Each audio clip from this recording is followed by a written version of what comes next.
Hello, welcome to She Became Visible. Happy New Year. Welcome to 2026. It's January 2nd, and I'm going to do a fun video today. I find this subject very fascinating because we are in such a 24-hour, 24/7 news cluster, you know what, that we never get away. We never get away from what's going on in the world. And because we are a global universe right now, and we are listening to the BBC, and we're listening to CNN and Fox News and all over the world, I have really become fascinated with the accents and the way people speak in different parts of the world. And what I have specifically noticed is a specific speech pattern in the Trump family. And so I did a little investigating, and I wanted to know, is this a speech impediment? Is this a speech disorder?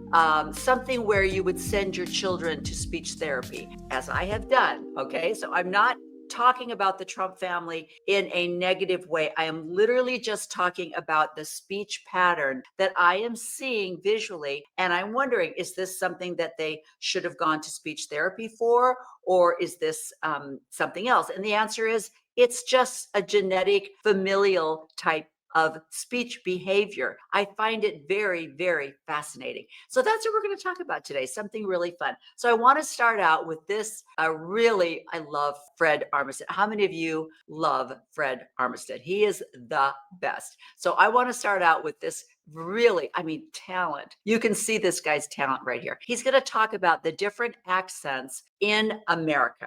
Okay. And one of the most beautiful things about America is the diversity and the migration of people and how accents were formed. And at some point, we're going to talk about the Utah accent because you have one and you know you do, those of you that live in Utah. So let me show you Fred. I'm going to stop right there. Coming from just south of Chicago, I remember when my family first moved from Chicago to the Pacific Northwest, and people said something about my accent. And I was like, what are you talking about? I don't have an accent. I have a little bit, not as much as people that are literally from Chicago. I'm from just south of Chicago. The reason why I'm bringing this up is because I've noticed this a lot because the Trump family is so in the news, right? The entire family. And I want to show you some examples of what I'm talking about. This is Mary Trump. She is Donald Trump's niece. His brother, Fred Jr., this is his daughter. And she's in the news a lot right now. I think she's a lawyer. She's also an author, and she's just come out with a rather revealing book about the Trump family. But listen and watch her speech pattern. So I hear mashed potatoes have been on a lot of people's minds. I know why. It turns out that the mashed potato is foundational to Trump family history. You see, when Donald was about 5 and my dad, do you see how she's kind of pursing her lip, tight outer lip thing. And then so her S's they're kind of thrown out there. So that's what I want you to pay attention to, how she's using her lips versus maybe how someone like me from the Midwest, how I use my lips in more of an open fashion. Watch how she uses her lips. They were all waiting for my grandmother to put dinner on the table. And Donald was engaging in one of his favorite pastimes, tormenting their little brother, Robert, who was about a year and a half younger. Okay, listen to where she said favorite pastimes. Instead of opening up her mouth to favorite pastimes, it was very closed in. Okay, now I want you to compare that to her brother, Fred. He has not softened, and it's going to get nasty. It's going to get ruthless and dirty. And you better buckle your seatbelts. Okay, do you hear that right? The way he's seatbelt. He's almost pursing his lips together to say seatbelt. Instead of, someone from the Midwest would go seatbelt. He's like seatbelt. He's bringing his lips together. Donald is also, I call him the merry band of miscreants, Everything is in a pursed lip. Advisors and the people he will have in his administration this time.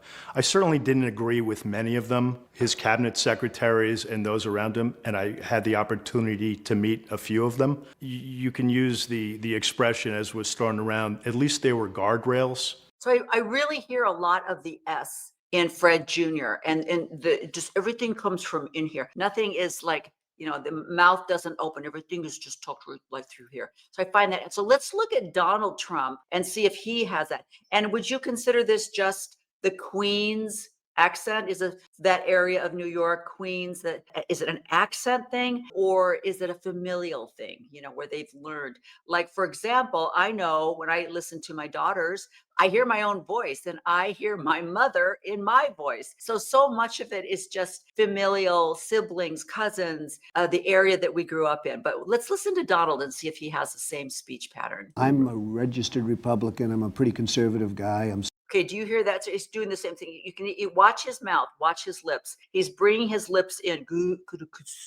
And so it smushes the S. But I'd be leaving another party, and I've been close to that party. Why would you leave the Republican Party? I think that nobody's really hitting it right. The Democrats are too far left. So you really hear it on his S's. Now compare that to Ivanka. He's energized, as are 63 million plus voters who elected him to office. This is historic, as you note, in many ways, including the fact that it is the first purely partisan impeachment. In fact, the only thing bipartisan was the vote against proceeding forward. Okay, you can really hear some S's there. I feel as though she's a little bit wider. It's not quite as Boston-y, or Queens rather. So she may have been where she grew up. There may have been a schooling. There's a lot, when you look at speech patterns, a lot of it is not only the area where you've lived, but also where did you go to school? Did you go to school at an elite boarding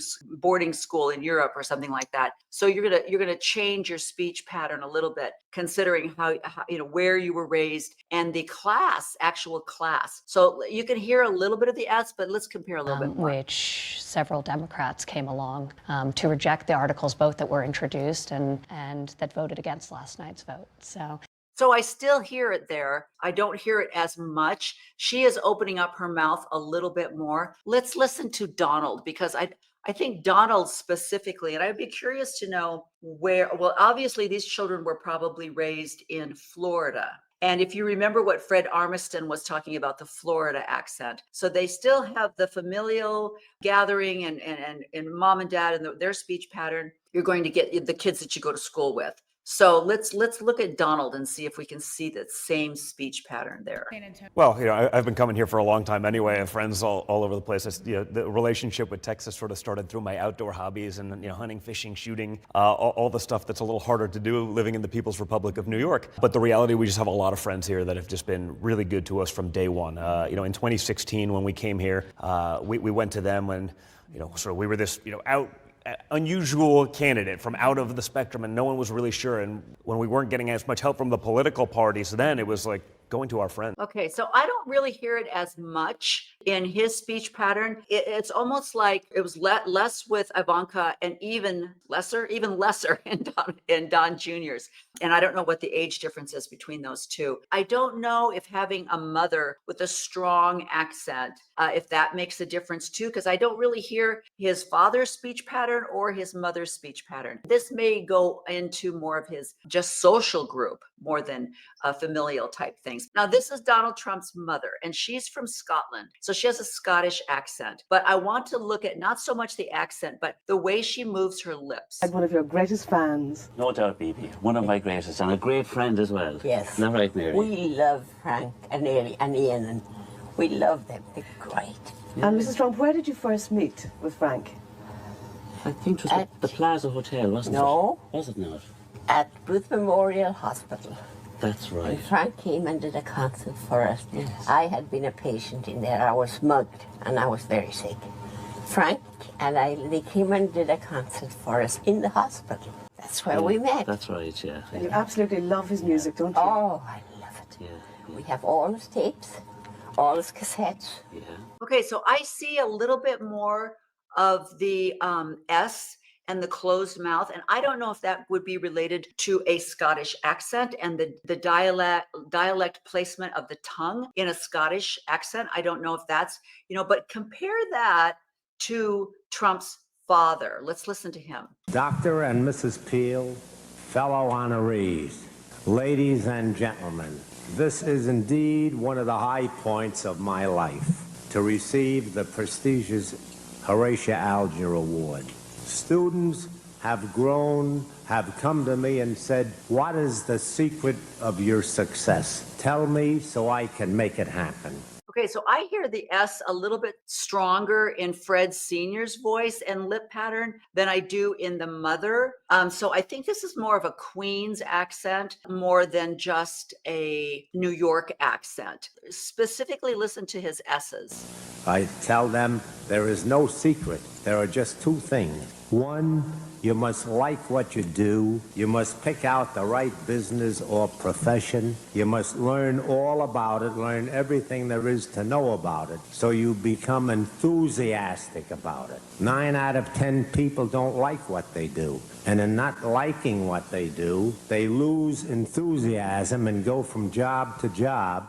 What's odd is that I don't hear Donald Trump in his father. His father you would clearly recognize, but Donald Trump has this breathier tone in his voice, speech pattern, breathier, and then he'll go lower and then he'll go higher at different times. But he'll go from a louder sentence and then he'll slow it down. So that's very different from his father. I would love to have someone who is really trained in dialects and speech patterns analyze this and see if we can come up with something. Let's listen to Donald Trump's sister, Mary. Now, let me tell you, there are way too many Marys in this family. We have the mother Mary, we have Marianne, his sister, and then we have the niece Mary. So obviously they passed down their names, but this is his sister. The change of stories, the lack of preparation, the lying, the holy what they're doing with the kids at the border. Donald's out for Donald, period. I hear more of a typical Queens, New York accent. It seems to be a little bit more open. She doesn't sound as much like her father. I've been told this by people in my family. I am absolutely... Again, see the S is in the front. Confident that it's true. Donald Trump has definitely taken on his own accent. I'm sorry. I know I put a worm now in your brain that you're going to be listening now to when Donald Trump speaks or Ivanka speaks, and you're going to be hearing this. You're going to be like, damn, why did I listen to that woman? So it's going to be driving you crazy. But I specifically was looking at the way they form their lip movement when they're speaking and the way the S comes out. It's not that it's not pronounced. It's the way it's pronounced. And I find that very fascinating. Let's talk about the Kennedy family, because obviously, as the generations went down, the Boston accent was definitely lost. But let's listen to Robert Kennedy, and if we can hear a speech pattern that was definitely from where you're from, the dialect from your area of the United States that you're from, but also was it a family thing? Good evening, my fellow citizens. This afternoon, following a series of threats and defiant statements, the presence of Alabama National Guardsmen was required on the University of Alabama. Okay, so you can hear that's required. You can hear a little bit of the R, the kind of the Massachusetts R. That's kind of coming through. But then you can also hear a very, almost a Midwestern way of speaking. And what I read was that John F. Kennedy went through a lot of speech coaching. He worked with speech experts. And so he is definitely refining the way he's pronunciating things and the way his speeches were presented. He was going after perfection and he was listening to experts. And you can hear that in the way his cadence and his emphasis. It's very professional. Carry out the final and unequivocal order of the United I feel like unequivocal was very Midwestern, but then you got order. So, that comes through. United States District Court of the Northern District of Alabama. That order called for the admission of 2 clearly qualified young Alabama residents who happened to have been born Negro. That they were admitted peacefully on the campus is due in good measure to the conduct of the students of the University of Alabama who met their responsibilities. Now, just a little bit there where they would do the did you hear the in that? But he definitely worked really hard on his speech patterns and on his presentation. Now let's listen to Robert Kennedy. Dedicated his life to love and to justice between fellow human beings. He died in the cause of that effort. In this difficult day, in this difficult time for the United States, it's perhaps well to ask what kind of a nation we are. That was a very clear, in the kind of nation that we are. He made an effort to say are. And so you can see where he has probably also undergone some speech coaching, trying to make his accent not so prevalent. Okay, so when we're talking about different speech patterns, if you go to the movies and you're seeing an English speaker who is trying to put on an American accent, oftentimes there will be an overemphasis in the certain words that let you know that he's not an American, he's a foreigner, but he's trying to speak with the American accent. And so everything becomes very pronounced. And so this gentleman is analyzing different actors and how they were trying to use different accents. Stop there. Isn't that fascinating? I find dialect so fascinating. I'm going to close on my experience having lived in Utah for a little bit of the Utah accent. And a lot of times, if you look up the Utah accent, you'll get examples of the pronunciation of certain consonants. Like they'll say, they often leave out the T. So if, for an example, in the word mountain, it'll be mountain, or a button is a button. And so they leave out the T. And that's not really what I'm talking about. I'm talking about more of the pitch. Obviously, there are certain words. There is a definite lexicon going on out there where they use words that, oh my heck, it's not used anywhere else in the world. So there's these little euphemisms, but that's not what I'm talking about. I'm talking about the sing-songy, high-pitched, almost a feminine way that you hear a lot of the men talk. And I don't have an example of that. I should look for it, but it's very fascinating. And what they're attributing that to is a combination of the Scandinavian and the Midwestern, which of course that explains the migration of Mormons that came from Europe. And you've got 85% of the people that lived in Utah in the 19th century were from Europe. And they were primarily from England, Scotland, Ireland. And so obviously you've got these different dialects that are also settling in different parts of Utah. And so there's a definite strong, and you can hear it. I can hear it in different members of the hierarchy at the top, but then others I don't, because they come from other parts of Utah or other parts of the United States. So it's absolutely fascinating. So I thought it would be fun just to do a fun video for the beginning of this year. We'll get into all the nitty-gritty icky stuff later on during the year. But I hope that I have completely ruined it for you. You will never be able to listen to the news without watching mouth, lip placement to see if you can hear an accent or a specific way that consonants are pronounced. And if you can pick out, thank you, Fred Armiston, where the members that you see in the political parties are from, or when you go see a movie where you have an American actor trying to put a foreign accent on, or vice versa. Happy New Year. I hope your new year is going well. It's only January 2nd. Please.